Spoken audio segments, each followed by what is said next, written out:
जय यीशु मसीह। मेरे प्रिय, जरा ठहरिए और अपने हृदय को शांत कीजिए। यह संदेश संयोग नहीं है, यह प्रभु की योजना है जो आज आप तक पहुंची है। प्रभु यीशु आपके भीतर चल रहे संघर्ष और आपके मन की आवाज को जानते हैं।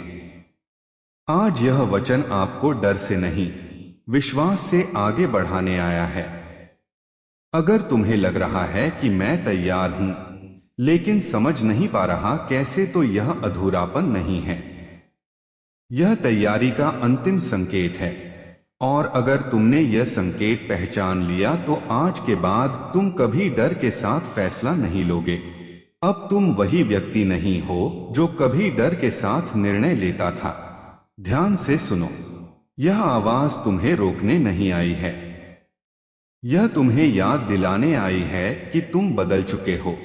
अगर तुम्हें आज किसी फैसले को लेने से पहले जैसा डर महसूस नहीं हो रहा, अगर तुम्हें यह लग रहा है कि मैं तैयार हूं, बस समझ नहीं पा रहा हूं कि कैसे, तो यह कोई भ्रम नहीं है, यह संकेत है।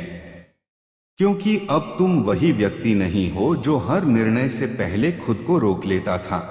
अब तुम वही नहीं हो जो हर रास्ते पर खतरा ढूंढता था और हर अवसर पर नुकसान। कुछ तुम्हारे भीतर शिफ्ट हुआ है, शब्दों में नहीं पर गहराई में, और आज मैं उसी बदलाव को नाम देने आया हूं। एक समय था जब तुम्हें किसी भी फैसले से पहले 10 बार सोचना पड़ता था। तुम हर विकल्प में गलत होने की संभावना ढूंढते थे। तुम्हारा मन हमेशा यह पूछता था, अगर यह गलत हो गया तो, अगर मैं फिर गिर गया तो, अगर सब वैसा नहीं हुआ जैसा सोचा है तो। पर आज अगर तुम ईमानदारी से अपने भीतर झांको तो तुम्हें महसूस होगा डर की आवाज अब पहले जैसी तेज नहीं रही। वह अभी भी है, पर वह तुम्हें रोक नहीं रही, और यही फर्क है। अब निर्णय लेते समय तुम्हारे भीतर केवल डर नहीं बोलता, अब विवेक भी बोलता है। अब तुम्हारी आत्मा भी बोलती है। यह परिवर्तन अचानक नहीं हुआ, यह उन रातों का परिणाम है जब तुमने बिना किसी भरोसे के भी चलते रहने का निर्णय लिया। यह उन आंसुओं का फल है जो तुमने बिना किसी गवाह के बहाए। यह उन प्रार्थनाओं का उत्तर है जो तुमने तब की जब खुद तुम्हें यकीन नहीं था कि कोई सुन रहा है या नहीं। समझो इस बात को गहराई से, डर हमेशा इसलिए नहीं आता कि तुम कमजोर हो। अक्सर डर इसलिए आता है क्योंकि तुम जिम्मेदारी समझने लगे हो। पहले तुम सोचते थे अगर मैं गलत हुआ तो क्या होगा। अब तुम्हारा भीतर पूछता है यह सही है या नहीं। यह बदलाव बहुत बड़ा है क्योंकि डर सवाल पूछता है ताकि तुम्हें रोके, विवेक सवाल पूछता है ताकि तुम्हें सही दिशा दिखाए। अब तुम हर मौके को सिर्फ जोखिम नहीं समझते, अब तुम संभावना भी देखते हो, और यही वह बिंदु है जहां व्यक्ति बदलता है। आज तुम्हें याद दिलाना जरूरी है, तुम कमजोर नहीं थे, तुम सीख रहे थे, तुम असमंजस में नहीं थे, तुम तैयार हो रहे थे। हर बार जब तुमने कोई फैसला टाला, तुम्हारी आत्मा ने कुछ सीखा। हर बार जब तुमने गिरकर खुद को संभाला, तुम्हारे भीतर स्थिरता बनी। और अब तुम उस जगह पर हो जहां तुम्हें हर निर्णय के लिए सबूत नहीं चाहिए, तुम्हें शांति चाहिए, और वह शांति अब तुम्हारे भीतर है। हे परमेश्वर, मैं तेरा धन्यवाद करती हूं कि तूने मुझे उस डर से बाहर निकाला जो मुझे हर कदम पर रोकता था। मैं तेरा धन्यवाद करती हूं उन अनुभवों के लिए जो मुझे तोड़ने नहीं बल्कि सिखाने आए। आज मैं स्वीकार करती हूं कि मैं अब वही व्यक्ति नहीं हूं जो कभी हर निर्णय से डरता था। मेरे भीतर विवेक बढ़ा है, मेरे भीतर शांति आई है, मेरे भीतर स्पष्टता जन्म ले रही है। हे प्रभु, मेरे अगले कदम को आशीष दे, मेरे निर्णयों को स्थिर कर, और मुझे यह पहचान दे कि कब रुकना है और कब आगे बढ़ना है। आमीन।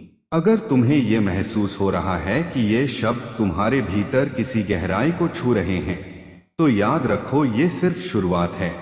क्योंकि अगले पाठ में हम बात करेंगे क्यों अब निर्णय लेना तुम्हें आसान लगने लगा है और ये बदलाव अंदर कैसे काम कर रहा है। अगर तुमने नोटिस किया हो, अब फैसले लेने से पहले तुम्हारा दिल उतना तेज नहीं धड़कता। पहले कोई भी विकल्प तुम्हें रातों की नींद छीन लेता था, अब वही विकल्प तुम्हें सोचने पर मजबूर करता है, घबराने पर नहीं। और यही संकेत है कि तुम्हारे भीतर कुछ शांत हो चुका है। निर्णय आसान क्यों लगने लगे हैं? निर्णय कभी इसलिए मुश्किल नहीं होते कि विकल्प कम होते हैं। निर्णय इसलिए मुश्किल होते हैं क्योंकि भीतर शोर ज्यादा होता है। पहले तुम्हारे भीतर और सबसे ज्यादा क्या मैं सही हूं, इन आवाजों में तुम्हारी अपनी आवाज दबी रहती थी। पर अब वही शोर धीरे धीरे शांत हो रहा है। तुम्हारे भीतर एक नई आवाज उभर रही है जो चिल्लाती नहीं पर स्पष्ट होती है। वह आवाज कहती है, यह सही लग रहा है, यह मेरे मूल्यों से मेल खाता है, यह डर से नहीं समझ से लिया गया फैसला है। और जब निर्णय डर से नहीं समझ से लिए जाते हैं तो वे हल्के लगते हैं। यह बदलाव अचानक नहीं है। यह मत सोचो कि यह सब अचानक हो गया। यह उन क्षणों का परिणाम है जब तुमने रुककर खुद से सवाल किए, मैं सच में क्या चाहता हूं, मैं किससे भाग रहा हूं और मैं किस दिशा में बढ़ रहा हूं। यह उन बार बार की कोशिशों का फल है जब तुमने गलत फैसले लिए और खुद को सजा नहीं दी बल्कि सीखा। हर बार जब तुमने खुद को गिरने के बाद दोबारा खड़ा किया, तुम्हारी आत्मा थोड़ी और मजबूत हुई और अब वही आत्मा तुम्हें निर्णय लेने में सहारा दे रही है। मोटिवेशन, अब तुम प्रतिक्रिया नहीं देते, तुम चुनते हो। पहले तुम परिस्थितियों पर रिएक्ट करते थे, अब तुम परिस्थितियों को समझकर चुनते हो। यह बहुत बड़ा बदलाव है। रिएक्शन डर से आता है, चॉइस स्पष्टता से आती है। आज तुम हर अवसर पर हाँ या ना सिर्फ मजबूरी में नहीं कहते।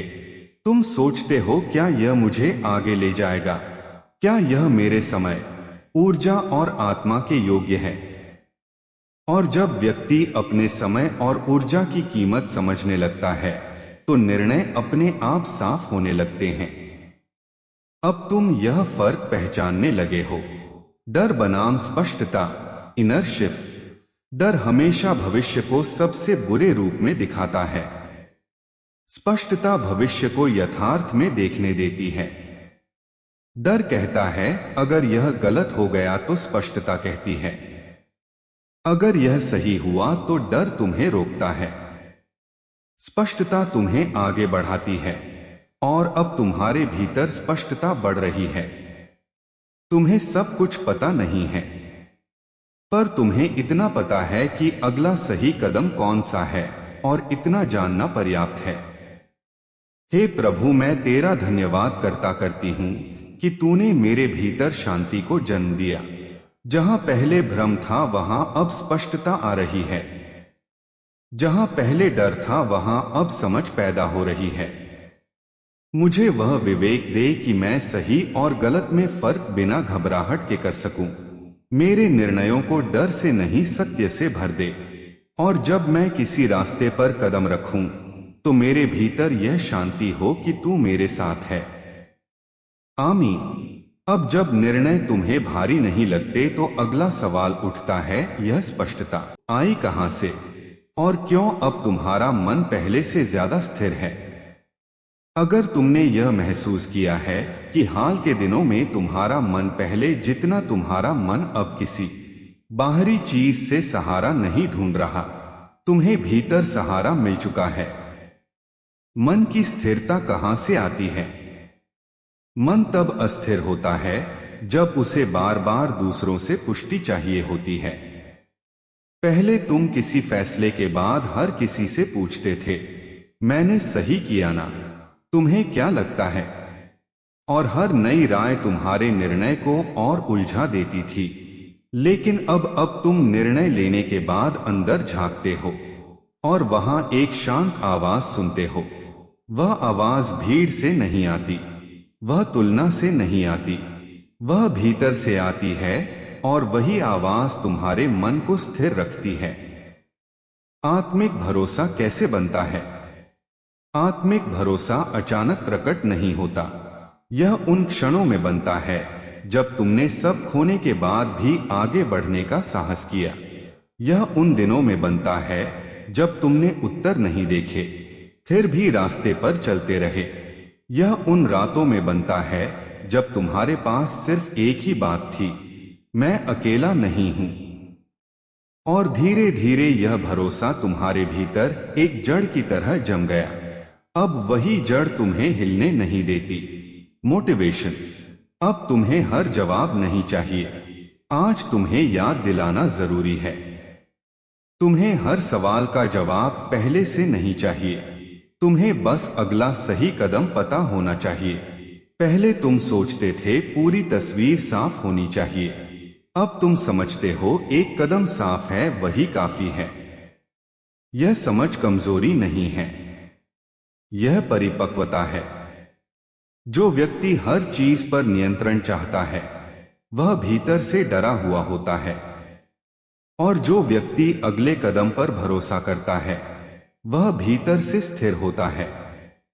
अब तुम दूसरे प्रकार के व्यक्ति बन रहे हो। नियंत्रण छोड़ने का अर्थ हार मानना नहीं है। नियंत्रण छोड़ने का अर्थ है अपने हिस्से का काम करना और बाकी परमेश्वर पर छोड़ देना। पहले तुम हर चीज अपने दिमाग से संभालने की कोशिश करते थे, अब तुम समझ रहे हो कुछ चीजें आत्मा से संभाली जाती हैं, और यही बदलाव तुम्हारे मन को हल्का बना रहा है। हे प्रभु, मैं तेरा धन्यवाद करती हूं कि तूने मेरे मन को कि मैं अपने हिस्से का काम करूं और शेष तुझ पर छोड़ दूं। मेरे भीतर वह शांति बनाए रख जो हालात से नहीं तेरी उपस्थिति से आती है। जब मेरा मन भटके तो मुझे भीतर लौटने दे। आमीन। अब तुम्हारा मन स्थिर है और भीतर भरोसा बन चुका है। अगला सवाल यह है, यह स्थिरता तुम्हें किन नए दरवाजों तक ले जाएगी और अब अवसर तुम्हें कैसे पहचानने लगेंगे? एक समय था जब कोई नया अवसर सामने आता था तो सबसे पहले तुम्हारे मन में डर उठता था। अब वही अवसर तुम्हें उतना भारी नहीं लगता। तुम तुरंत हां नहीं कहते पर तुरंत ना भी नहीं कहते। तुम रुकते हो, देखते हो, महसूस करते हो, और यही संकेत है कि तुम्हारी दृष्टि बदल चुकी है। अवसर पहले भी थे, पहचान नहीं थी। सच यह है कि अवसर हमेशा से तुम्हारे आसपास थे, पर पहले तुम उन्हें खतरे की तरह देखते थे। क्यों? क्योंकि उस समय तुम्हारा मन छोटों से भरा था। हर नई संभावना तुम्हें एक नया जोखिम लगती थी। पुराने अनुभव तुम्हारे वर्तमान को रंग रहे थे। अब तुम समझने लगे हो, हर अवसर तुम्हें तोड़ने नहीं आता, कुछ अवसर तुम्हें आगे बढ़ाने आते हैं, और फर्क केवल दृष्टि का होता है। दृष्टि कैसे बदलती है? दृष्टि तब बदलती है जब भीतर सुरक्षा पैदा हो जाती है। पहले तुम अवसर को देखते थे और सोचते थे अगर यह गलत हुआ, तो अब तुम अवसर को देखते हो और पूछते हो क्या ये मुझे आगे ले जा सकता है? यह सवाल बहुत अलग है। पहला सवाल डर से जन्म लेता है, दूसरा सवाल परिपक्वता से, और यह परिपक्वता तुम्हारे भीतर धीरे धीरे बनी है। मोटिवेशन। अब तुम हर दरवाजे पर दस्तक नहीं देते। आज तुम्हें यह जानना जरूरी है, हर खुला दरवाजा तुम्हारे लिए नहीं होता और हर बंद दरवाजा तुम्हें रोकने के लिए नहीं होता। पहले तुम हर मौके पर खुद को साबित करने की कोशिश करते थे, अब तुम चुनते हो कहां ऊर्जा लगानी है और कहां शांति बचानी है। यह आत्मसम्मान का संकेत है, यह आत्मिक विकास का प्रमाण है। अवसर बनाम प्रलोभन। अब तुम्हारे भीतर एक नई पहचान बन रही है। तुम अवसर और प्रलोभन में फर्क करने लगे हो। प्रलोभन जल्दी आता है, जल्दी चमकता है और जल्दी थका देता है, अवसर धीरे आता है, शांत होता है और स्थिरता देता है। और अब तुम उस शांति को पहचानते हो। हे परमेश्वर, मुझे वह दृष्टि दे जिससे मैं अवसरों को डर से नहीं समझ से देख सकूं। मुझे यह विवेक दे कि मैं सही दरवाजे पर ही कदम रखूं। जहां मुझे रुकना है वहां रुकने का साहस दे और जहां आगे बढ़ना है वहां आगे बढ़ने की हिम्मत दे। मेरी दृष्टि को अतीत की चोटों से मुक्त कर और भविष्य की स्पष्टता से भर दे। आमीन। अब तुम अवसरों को पहचानने लगे हो। अगला सवाल यह है, जब अवसर सामने आएंगे तब तुम निर्णय कैसे लोगे और क्यों अब तुम्हारे निर्णय ज्यादा स्थिर होंगे? ध्यान से सुनो। अब जब तुम कोई निर्णय लेते हो तो वह हल्का नहीं होता, पर वह भारी भी नहीं होता, वह संतुलित होता है। पहले तुम्हें निर्णय से डर लगता था क्योंकि तुम्हें डर था कि अगर गलत हुआ तो सब टूट जाएगा। अब तुम्हें पता है अगर गलत भी हुआ तो तुम टूटोगे नहीं, और यही फर्क है।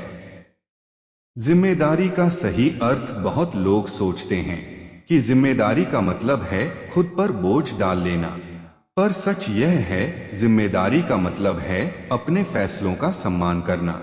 पहले तुम निर्णय लेते थे और फिर खुद पर शक करते थे, क्या मैंने सही किया, कहीं मैं फिर गलती तो नहीं कर रहा। यह जिम्मेदारी है। अब निर्णय तुम्हें परिभाषित नहीं करते, वे तुम्हें गढ़ते हैं। पहले तुम सोचते थे अगर मेरा निर्णय गलत हुआ तो मैं गलत साबित हो जाऊंगा।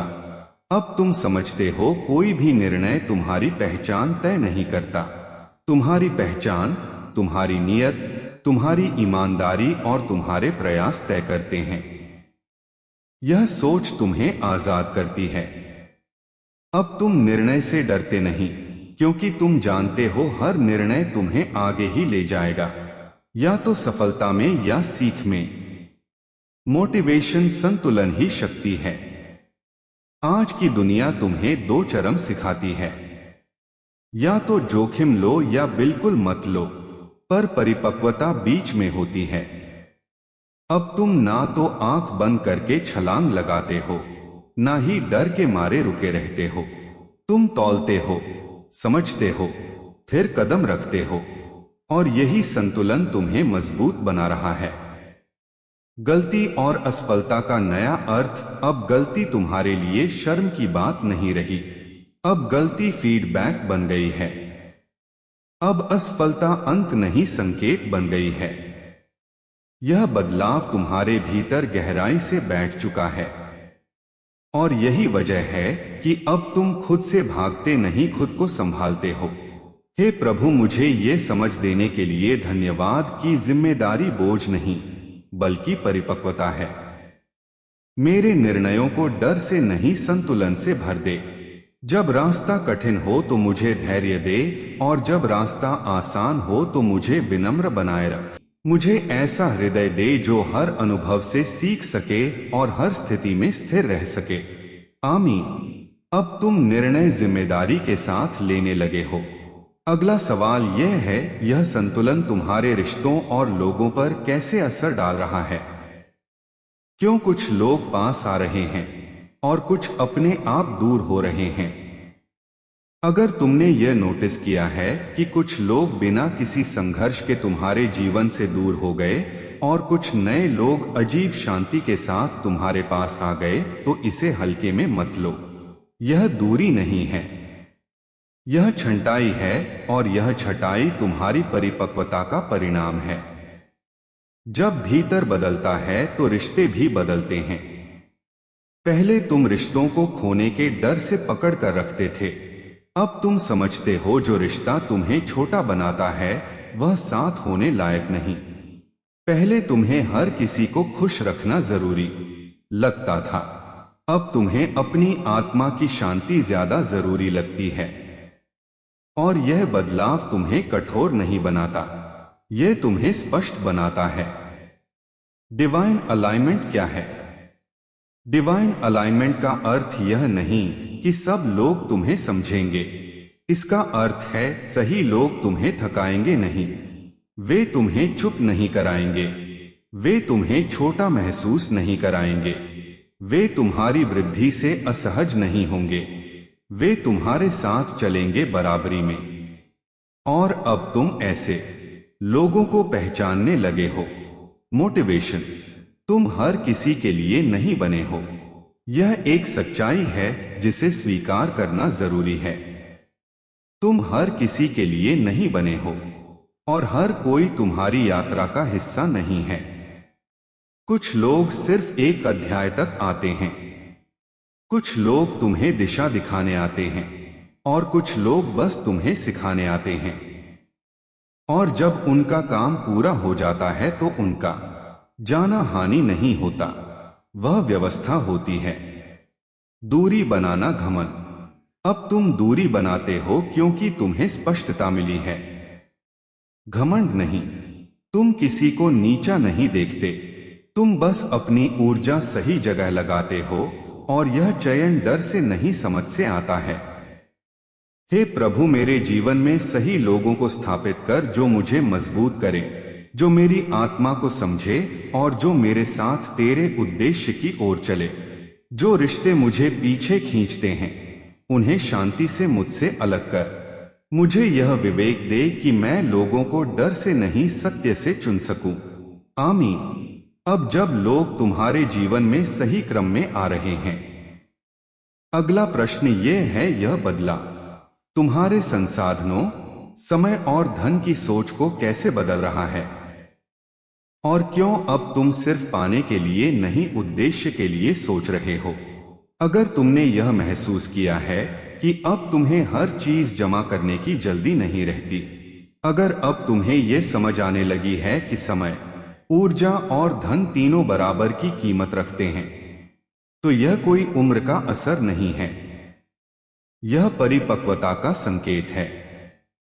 अब तुम सिर्फ इसलिए नहीं चाहते कि मेरे पास हो, बल्कि इसलिए चाहते हो कि मैं सही उपयोग कर सकूं। सोच का सबसे बड़ा बदलाव, पहले तुम सोचते थे मुझे यह चाहिए क्योंकि मेरे पास नहीं है। अब तुम सोचते हो अगर यह मुझे मिला तो मैं इसका क्या करूंगा, करूंगी। यह बदलाव तुम्हें कमी से बाहर निकालकर जिम्मेदारी में लाता है, और जब सोच बदलती है तो प्रवाह भी बदलता है। अब संसाधन तुम्हें बोझ नहीं लगते, वे एक भरोसा लगते हैं। समय की नई समझ। पहले तुम समय को या तो बर्बाद करते थे या उससे डरते थे। अब तुम समय को सम्मान देने लगे हो। तुम हर जगह उपलब्ध नहीं रहते, हर कॉल नहीं उठाते, हर बातचीत में नहीं उलझते, क्योंकि अब तुम्हें पता है समय एक बार चला गया तो लौटता नहीं।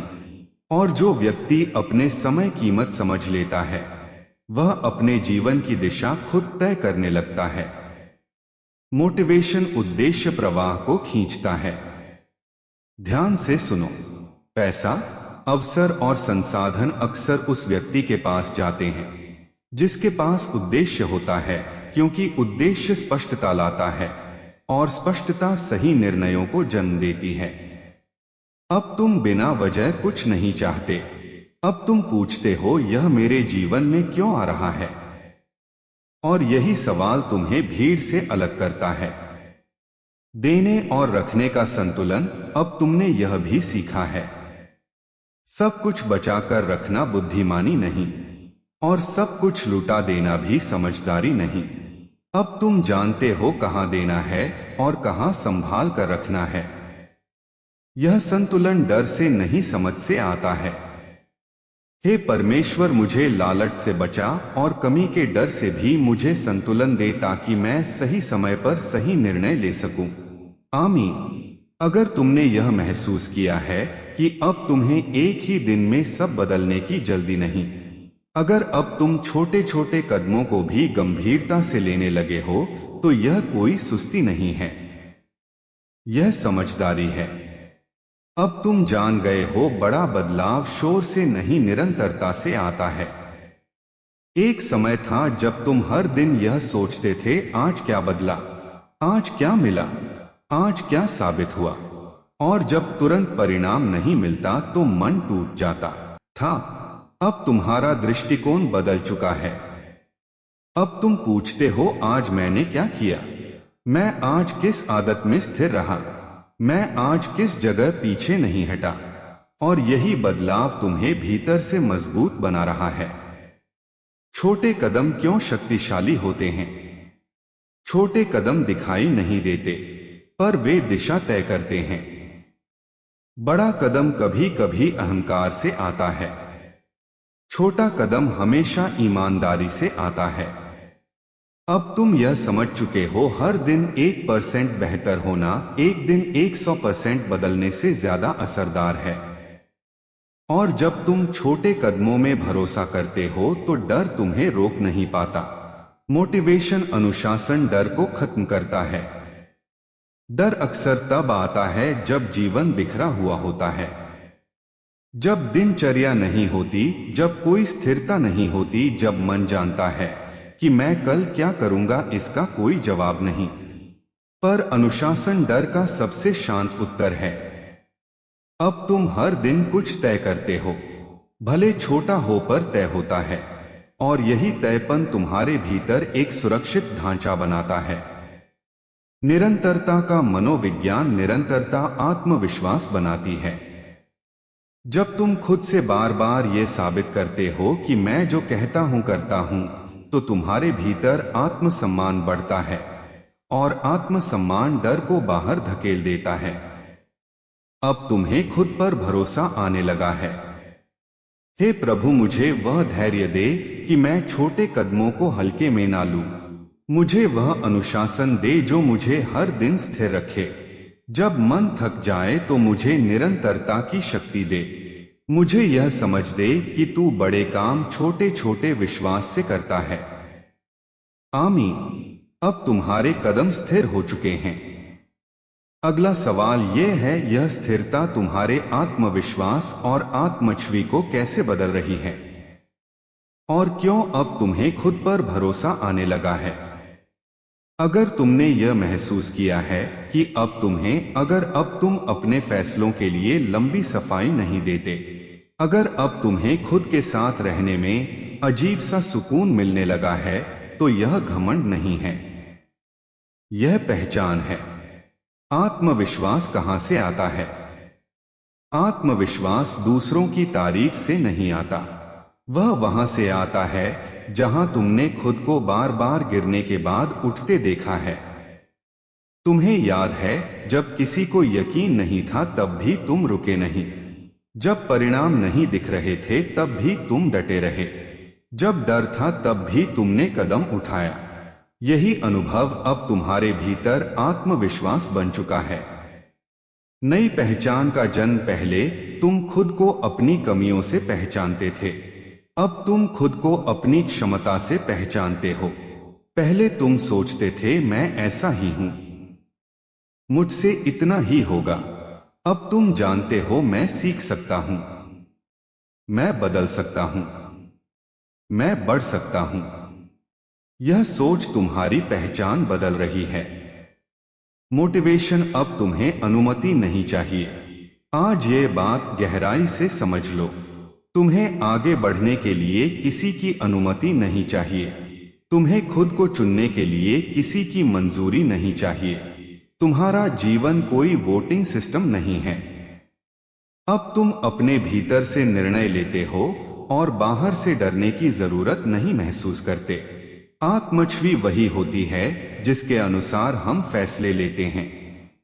पहले तुम्हारी आत्मछवि कहती थी मैं कमजोर हूं, मुझसे गलती हो सकती है। अब तुम्हारी आत्मछवि कहती है मैं सक्षम हूं और गलती भी मेरी सीख होगी। और जब आत्मछवि बदलती है तो पूरा जीवन बदलता है। हे प्रभु, मैं तेरा धन्यवाद करती हूं कि तूने मुझे मेरी सच्ची पहचान दिखाई। मुझे वह आत्मविश्वास दे जो घमंड से नहीं, सत्य से आता है। मुझे यह याद दिलाते रहे कि मैं डर से नहीं, विश्वास से निर्णय लेने के लिए बना हूं। मेरे भीतर की आवाज को स्पष्ट और शांत बनाए रख। आमीन। अब तुम्हारे भीतर आत्मविश्वास है, पहचान साफ है। अब सिर्फ एक चीज बाकी है, इस पूरे परिवर्तन को स्वीकार करना और एक स्पष्ट घोषणा करना। अब रुककर पीछे देखने की जरूरत नहीं है। अब खुद को समझाने की भी जरूरत नहीं है। अब यह साबित करने का समय नहीं है कि तुम क्या नहीं हो। अब यह स्वीकार करने का समय है कि तुम क्या बन चुके हो। क्योंकि सच्चाई यह है, अब तुम वही व्यक्ति नहीं हो जो कभी डर के साथ निर्णय लेता था। एक समय था जब तुम हर फैसले से पहले खुद को रोक लेते थे, जब तुम्हारा मन सबसे पहले खतरा ढूंढता था और आखिर में भरोसा।